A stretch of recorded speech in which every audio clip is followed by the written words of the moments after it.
এত দুর্বল হওয়ার কোনো মানে হয় না অমিত। সব শেষ। তুমি শুধু আমার সময় নষ্ট করেছো। সময় নষ্ট? এই 5টা বছর তোমার মনে হচ্ছে শুধু সময় নষ্ট ছিল? বলো অঙ্কিতা, বলো, আমার চোখে চোখ রেখে বলো, আমাদের ভালোবাসার দিব্যি, তুমি বলো। একদম ঠিক বলেছো, সময় নষ্ট। এখনো বুঝতে পারোনি তুমি? তুমি আমার জন্য একটা স্টেপিং স্টোন ছিলে। তোমার উপরে পা রেখে আমি ওপরে এসেছি। এখন আমার আর দরকার নেই তোমায়। তুমি একটা শয়তানি। আমার সাথে ছেলে খেলা করছো, বিশ্বাস নিয়ে ছিনিমিনি খেলছো। সম্ভবত। আর তুমি, তুমি যদি আমায় ভালোবেসে থাকো তবে এখন এখান থেকে ঝাঁপ দিয়ে প্রমাণ করে দাও তুমি কি, তোমার ভালোবাসা কতটা সত্যি। আমি মরবো, কিন্তু মনে রেখো, আমার রক্ত তুমি কখনো ভুলতে পারবে না। আমি গেলাম অঙ্কিতা। ইয়া!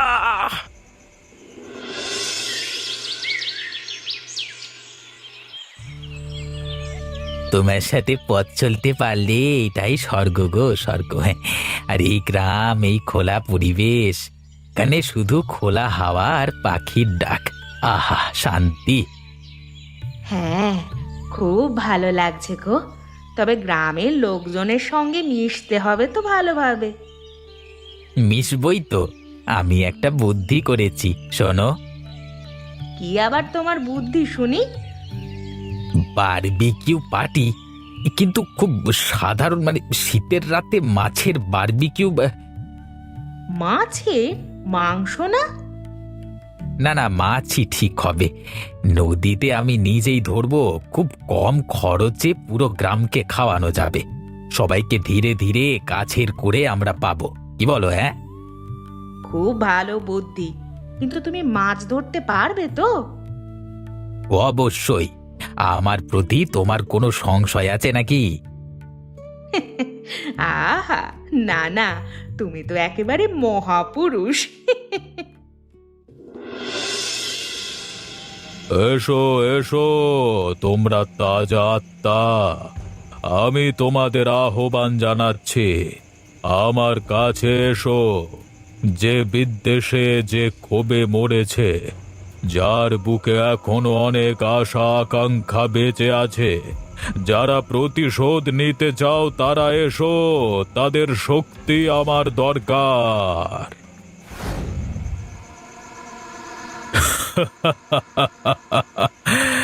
এই তোর মনে জমা হয়ে রয়েছে এত ক্ষোভ, তাহলে তুই আমার হয়ে যা। তোর সব প্রতিশোধের দায়িত্ব আমার। আমার সাথে বড় অবিচার হয়েছে, সেই জন্যই তো দেখেছি তোকে। তুই আমার কাছে বন্দি থাক, আমি তোকে তোর সমস্ত স্বার্থ চরিতার্থ করতে দেব। ঠিক আছে বাবা, আমি রাজি। আমি এখন থেকে তোমার গোলাম হয়ে থাকব। এখন এখন তুই আমার হাতের একটা খেলনা। আদেশ করুন, আমাকে কি করতে হবে? এই গ্রামে তুই আতঙ্ক ছড়াবি, আর সেই আতঙ্কে সবাই আমার কাছে আসবে, সাহায্য চাইবে। আমার রোজগার হবে।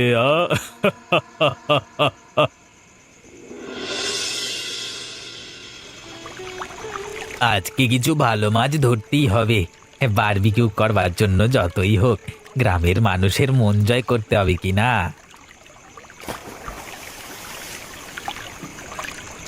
ওহ, বড় কিছু ধরা পড়েছে নাকি? এ কি? সব মাছ তোদের খাওয়ার জন্য না, কিছু জিনিস আমার জন্য রেখে যা। আমি কি শুনলাম? ওটা কার গলা? আমি তো স্পষ্ট শুনতে পেরেছিলাম যে জালে একটা বড় মাছ পড়েছে, কিন্তু মাছটা কোথায় গেল?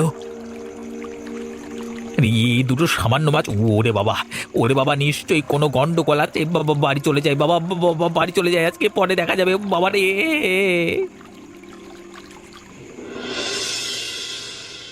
আসুন আসুন, আজকে খুব আনন্দ হচ্ছে আমার। কত নতুন নতুন মানুষের মুখ দেখলাম। কিছু মনে করবেন না, একটা কথা বলবো। আপনাকে তো আগে দেখিনি এ গ্রামে, কোথায় থাকেন আপনি? পাশের গ্রাম বাঁশতলায়। বাঁশতলায়? কিন্তু সেখানে তো কোনো বাড়ি নেই। হ্যাঁ, সেই জন্যই তো সেখানে থাকি। আর তুমি আজকে সেই দিকের মাছ নিয়ে এসেছো, তাই এলাম। মানে আপনি কি করে জানলেন? আমি অনেক কথা বুঝতে পারি, জানতে পারি। আর এও জানি যে সেখানে সব থেকে ভালো ভালো মাছ পাওয়া যায়। আমি চলি তবে বাবা, বড় ভালো লাগলো তোমার মাছ খেয়ে। চলি কেমন?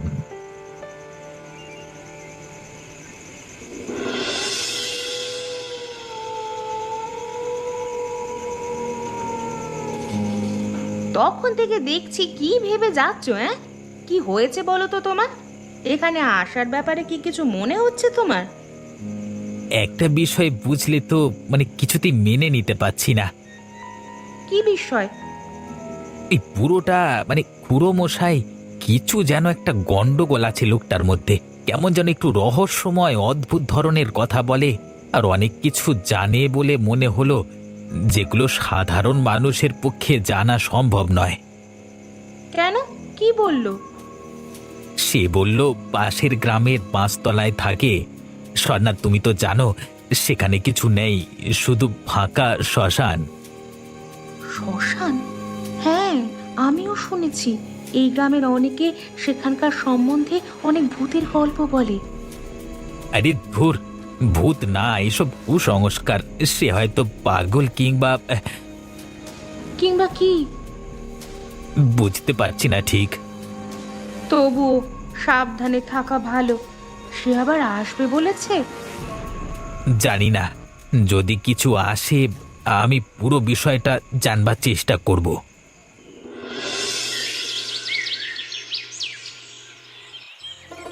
দিদি, স্বর্ণা দিদি, আমি এসে গেছি। কত দিন পরে এলাম। আরে অঙ্কিতা, আমাদের এ কি সৌভাগ্য! শহর থেকে যে আমাদের ভুলে যাসনি সেটাই যে অনেক। আমি ভেবেছিলাম হয়তো ভুলেই গেছিস আমাদের। আরে মাসিমা বললেন তুমি গ্রামে চলে এসেছো। আর এটা তুমি কি বলছো যে আমি শহরে গিয়ে তোমাদের ভুলে গেছি? জানো তো কত ব্যস্ততার মধ্যে থাকি সেখানে, তাই একটু ছুটি পেয়েছি। ভাবলাম দেখে যাই, দেখা করে আসি। সত্যি না, আসলে বিশ্বাস হয় না যে এখানে কত শান্তি। বস বস, অনেক দূর থেকে এসেছিস, এখন শান্তিতে একটু জল খা। খুব ভালো করেছিস এসে। তা কতদিন থাকবি? একবার যখন তোমাদের ঘাড়ে চেপেছি তখন আর এমনিতে নামবো না দিদি। এবার কয়েকটা দিন থাকবো। আসলে শহরে থাকতে থাকতে প্রাণ হাঁপিয়ে নিয়ে উঠেছে, তাই এখানে কয়েকটা দিন একটু প্রাণ ভরে বাঁচি। বাহ, এ তো খুব ভালো কথা। থাক থাক, তোর যতদিন ইচ্ছা আমাদের সঙ্গে থাক। সরোজ বাবা, কেমন আছো? এদিকে মাছ ধরতে বুঝি? ভালো। হ্যাঁ, ওই জন্যই তা আপনি আমি এ গ্রামে এক সেবক। মানুষ আর ওপরওয়ালার সেবায় বেঁচে আছি। সময় সুযোগ পেলে একটু বিশেষ জ্ঞান চর্চা করি। তুমি তো নতুন এসেছো এ গ্রামে, শুনলাম নাকি মাছের বারবিকিউ করছো? হ্যাঁ, নতুন এসেছি তো, তাই সবার সাথে এখনো মিশে উঠতে পারি না। সেই জন্যই গ্রামবাসীদের সাথে ভাব জমাতে সবাইকে মাছের বারবিকিউ খাওয়াচ্ছিলাম। ভাব জমানো ভালো, কিন্তু জায়গাটা ভালো করে চেনো তো? তুমি নতুন এসেছো তাই বলছি। না বুঝে শুনে নতুন কিছু করে ফেললে এখানে কোনো গন্ডগোল শুরু হবে না তো? কিছু বলছেন আপনি? আমি তো শুধু এমনি আমি বলছি চোখ কান খোলা রাখো বাবা, সাবধানে থাকো তোমরা। নতুন তাই জানিয়ে দিচ্ছি, এখানে ভূত আছে। অশরীরী ছায়ারা ঘুরে বেড়ায় রাতে। তারা কিন্তু খুব অসন্তুষ্ট। তুমি বাইরের মানুষ, তারা সেটা জানতে পারলে সর্বনাশ হতে পারে। আর সেই সর্বনাশ সম্বন্ধে তোমার কোনো আন্দাজ নেই। আমি গ্রামে অনেক রকম কথা শুনেছি, কিন্তু এসব কথা যে আপনার মুখে শুনবো এটা বিশ্বাস করতে পারিনি। ভয় পেও না, আমি আছি। তুমি যদি আমাকে ফলমূল, সামান্য ভক্তি ভরে কিছু ভেট দাও প্রতিদিন, আমি তোমাকে, তোমার পরিবারকে রক্ষা করব, তাদের শান্ত রাখবো। না না, তার দরকার নেই, আমি ঠিক আছি। ওসব বুজরুককে আমি বিশ্বাস করি না। তা যেমন ইচ্ছে তোমার। আমি ভবঘুরে সাধক, তোমাকে আর কি বলবো। কিন্তু মনে রাখবে, আমি একমাত্র জানি এখানে কি ঘটে আর কিভাবে মানুষজনকে বাঁচানো যায়। প্রয়োজন পড়লে আমাকে কিন্তু তুমি খুঁজবে।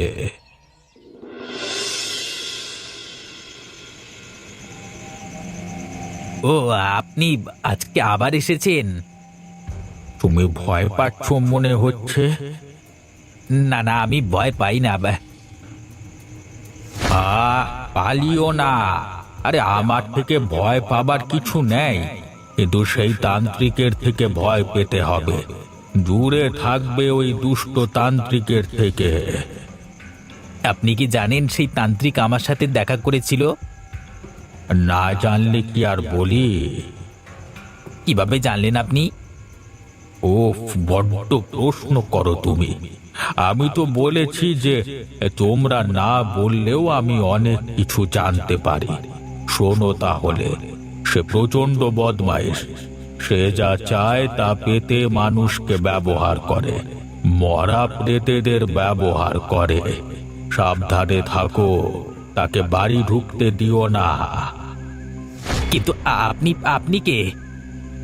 আমিও একদিনে গ্রামেই ছিলাম, এখন আমি শুধু একটা ছায়া। কিন্তু আমার কোনো ক্ষতি করবার ইচ্ছে নেই, কিন্তু সেই তান্ত্রিকের আছে। সতর্ক হও, সাবধানে থেকো। আমার কথা শুনুন, আপনি কোথায় যাচ্ছেন? আমার কথা ভুলো না বাবা, খুব পস্তাবে।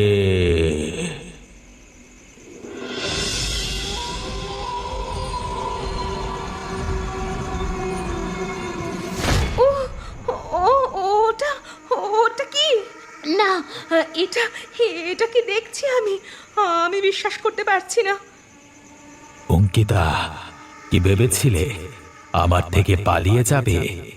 দেখেছো তো, খুঁজে পেয়ে গেছি। তুমি যেখানে যাও আমি আর ছাড়বো না। শহরে আমাকে খুন করে ভেবেছিলিস গ্রামে পালিয়ে এসে বেঁচে যাবি? দেখ, আমি এখানেও এসে গেছি। চলে যাও, চলে যাও।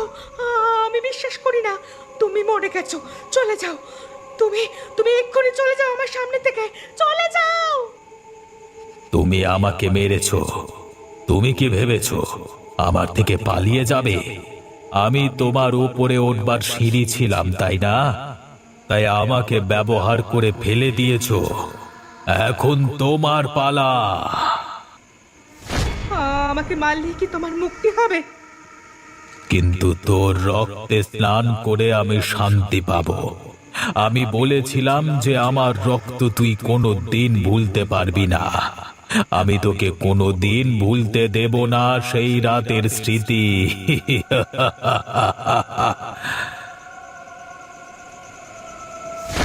অঙ্কিতা, কি হয়েছে? কি হয়েছে তোর? ভয় পেয়েছিস? ওই দেখ দিদি, ওই জানলায় কি আছে ওখানে? পাগল, কিছুই তো নেই। তুই কোনো স্বপ্ন দেখেছিস নিশ্চয়ই। ঘুমিয়ে পড়, ঘুমিয়ে পড়।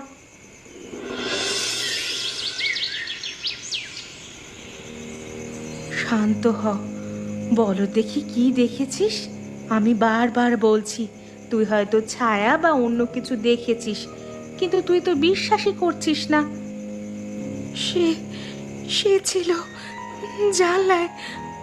অমিত, আমি তাকে চিনতে পেরেছি। অমিত? সে কে? সে শহরে আমার এক বন্ধু ছিল। অনেক মাস আগের কথা। একটা দুর্ঘটনায় সব কিছু শেষ হয়ে যায়। আমি এবার এইসব বুঝতে পারছি। কি বুঝতে পারছো তুমি? ওই তান্ত্রিক ভদ্রেশ্বর, সে আজ আমাকে ভয় দেখিয়েছিল। আর খুড়ো, মানে খুড়োর আত্মা আমাকে সাবধান করেছিল। কি বলছো কি তুমি? তোমার সাথে এত কিছু ঘটে গেছে আর আমাকে জানাওনি? তারা কি বলেছে তোমাকে? তান্ত্রিক খুব বিপজ্জনক, সে মৃত আত্মাদের ব্যবহার করে। আর যে আত্মা আমাকে সাবধান করলো সে তান্ত্রিককে বাড়ি ঢুকতে মানা করলো। বলল যে ওই তান্ত্রিক নাকি তাদের ব্যবহার করে আর মানুষের ক্ষতি করে নিজের স্বার্থে। তাহলে অঙ্কিতাকে যা দেখলো সব ওই তান্ত্রিকের কাজ। আমার খুব ভয় করছে, এখন কি হবে? সত্যি কিছু একটা উপায় বার করতে হবে। হ্যাঁ, আমাদের সাহায্য চাইতে হবে, কিন্তু সাধারণ মানুষের কাছে নয়। আমরা যাব ওই ভদ্রেশ্বরের কাছেই। না, তুমি কি পাগল হয়েছো? সবকিছু জানার পরেও তুমি তার কাছেই যাবে? হ্যাঁ, তার কারণ সেই একমাত্র এই ব্যাপারগুলো বোঝে। সে যখন এইগুলো তৈরি করেছে তখন সে চাইলে আমাদের রক্ষে করতে পারে। অবশ্যই তার কিছু শর্ত থাকবে যেগুলো আমাদের মেনে নিতে হবে। তার মানে আমরা তার শর্তে যাব? হ্যাঁ, আর কোনো উপায় নেই। আমরা দেখব সে কি বলে, এছাড়া উপায় কি? এইভাবে কি হবে দিদি? হ্যাঁ, ও ঠিক বলেছে, এভাবে চলতে দেওয়া যায় না। আমরা সকলে মিলেই যাব, এর একটা বিহিত করতে হবে। কি ব্যাপার হে এত রাতে? নিশ্চয় বিপদে পড়ে এসেছো বোধ হয়। হ্যাঁ, আমাদের এই বোনকে এক আত্মা ভয় দেখাচ্ছে। ও, তুমি? ওই আত্মা তোমার পেছু লাগবার কারণ আছে। আপনি কি বলতে পারেন কেন? বলতে না, করতে পারি, কিন্তু দাম দিতে হবে। প্রতিনিয়ত ফলমূল, ভক্তি, টাকা পয়সা এবং আজকে রাতের এই যজ্ঞের জন্য তোমাদের একজনের সামান্য রক্ত। রক্ত? না না, সে কিভাবে সম্ভব? শুধু এক ফোঁটা, তার জন্য এত বিচলিত হওয়ার কিছু নেই। এই যজ্ঞে ওই দুষ্ট আত্মাকে বন্দি করে শান্ত করব। কে দেবে? এই এই তুমি এসো এদিকে। যার জন্য বিপদ তাকেই দিতে হবে। আমার হাতে কিন্তু অগাধ সময় নেই। তোমরা তাড়াতাড়ি সিদ্ধান্ত নিয়ে আমাকে জানাও। হয় বাঁচবে, না হলে মরবে। আমার রক্ত নিন। কিরে, তুই দেখতে পাচ্ছিস? অমিত, এই দেখ, বলেছিলাম তুই যদি আমার কাছে বন্দি থাকিস তাহলে আমি তোকে তোর ইচ্ছে পূরণ করতে দেব। এখন দেখ সে এসেছে, এবার তাকে শাস্তি দে। যে তোর মৃত্যুর কারণ তাকে শাস্তি দে ভয়ানক ভাবে। না, বাঁচাও দিদি, জামাই বাবু আমাকে ভাসাচ্ছে মারার জন্য। আমাকে বাঁচাও দয়া করে, আমি মরতে চাই না, আমি মরতে চাই না। করো অমিত, শেষ করে দাও, আমার আদেশ মানো। অঙ্কিতা, হায় হায়, এ আমাদের কি ক্ষতি হয়ে গেল গো! সাধু বাবা, আপনি আমাদের বাঁচানোর নাম করে এত বড় ক্ষতি করে দিলেন। চোখ চেয়ে দেখ, ভুল ভাবছিস আমাকে। যে শাস্তি পেয়েছে সে ছিল দুষ্ট, অতৃপ্ত আত্মা তাকেই শাস্তি দিয়েছে। এখন তোমরা আমার কাছে চিরকাল ঋণী। নিয়মিত আমাকে ভেট দিবি, না হলে তোদেরকেও শেষ করব এভাবেই। বৃথা চেষ্টা করছিস? এখন তোদের সবাইকে আমার কাছে ভেট দিয়ে যেতে হবে, নইলে তোরাও মরবি। এখন বিদায় হয়ে যায় এখান থেকে। এবার আমার পালা। তোর অনেক নাটক সহ্য করেছি আমি। থামো ভদ্রেশ্বর, এবার তোমার খেলা শেষ। ও ও বেটা বদমাইশ ছিল, ছেলেটাকে মেরেছিল, নিজের স্বার্থে ব্যবহার করেছিল। আর তুমি মৃতদেহের ব্যবসা করো, জীবিতদের ভয় দেখাও। আজকে তুমি নিজেই মৃতদের রাজ্যে যাবে। ওই মেয়েটা যদি তার পাপের শাস্তি পেয়ে থাকে তাহলে তুমি কেন পাবে না ভদ্রেশ্বর? তুমি আমাকে ছেড়ে দাও, আমার সাথে তুমি এরকম করতে পারো না। তুমি আমাকেও বন্দি করতে চেয়েছিলে, মনে আছে? আমার শ্মশানেই, কিন্তু আমার ক্রোধ তোমার চেয়ে শক্তিশালী এখন। আজকে সব হিসেবের দিন। ওই অমিত যেমন নিজের হিসেব বুঝে নিয়েছে, আমিও তেমন সাধারণ মানুষের পক্ষ থেকে নিজেদের হিসেব বুঝে নেব। এই দেখ। আমাকে ছেড়ে দাও, ছেড়ে দাও, মরতে চাই না। আমি জানি আমাদের অঙ্কিতা ভুল করেছে, কিন্তু তাকে কি একটা বারের জন্যেও ক্ষমা করবে না? সে কি মারা গেছে? না, শুধু জ্ঞান হারিয়েছে ভয়ে। সে এখনো বেঁচে আছে। আপনি কেন আমাদের সাহায্য করলেন? তুমি ভালো কাজ করতে চেয়েছিলে, গ্রামের লোককে খাওয়াতে, বারবিকিউ বানিয়ে অভুক্ত মানুষের সেবা করতে। তবে সে কারণেও নয়, আসল কারণ হচ্ছে তুমি কখনো মিথ্যে বলনি, তুমি সৎ। আর সেই সততার জন্যই আমার তোমাকে ভালো লেগেছিল। ওই শয়তান তান্ত্রিক আর ফিরে আসবে না তো? আর কোনো দিন ফিরে আসবে না, শেষ করে দিয়েছি ওকে। আপনি কি করবেন এখন? চলে যাব। মুক্তি হয়েছে আমার, কিন্তু যাওয়ার আগে তোমাকে কিছু দিতে হবে। বাঁশতলার পেছনে আম গাছের নিচে আমার কিছু সঞ্চয় লুকিয়ে রাখা আছে, সেগুলো নাও আর এই গ্রামের মঙ্গলে কাজে লাগাও। আমি পারবো না এত দায়িত্ব নিতে। পারবে, পারবে। আর আমি ওগুলোর জন্যই আটকে আছি এত বছর, কারণ কাউকে ভরসা করে গ্রামের কল্যাণের জন্য দিয়ে যেতে পারিনি, কারণ সবাই লোভী। আপনি আমাদের এত উপকার করলেন, আর আমি আপনার থেকে টাকা নেব? তুমি খুব ভালো ছেলে সরোজ, আর ওই মেয়েকে বলো তার পাপ সে নিজেই বহন করবে। কিন্তু আজকে সে মুক্তি পেয়েছে। যে ছেলেটাকে সে মেরেছে সেও আজকে মুক্ত। আর আমি সমস্ত ধন সম্পত্তি তোমাকে দিয়ে যাইনি, গ্রামের মানুষের সেবার জন্য দিয়ে যাচ্ছি। ও জেগে উঠছে। আপনি আপনি চলে যাচ্ছেন? হ্যাঁ, আমার শান্তি মিলেছে। শ্মশান আবার শান্ত হলো। মনে রেখো, টাকা পয়সাগুলো মানুষের কাজে লাগিও, আর তোমরা সুখে শান্তিতে থেকো। আমাকে ক্ষমা করে দিও তোমরা।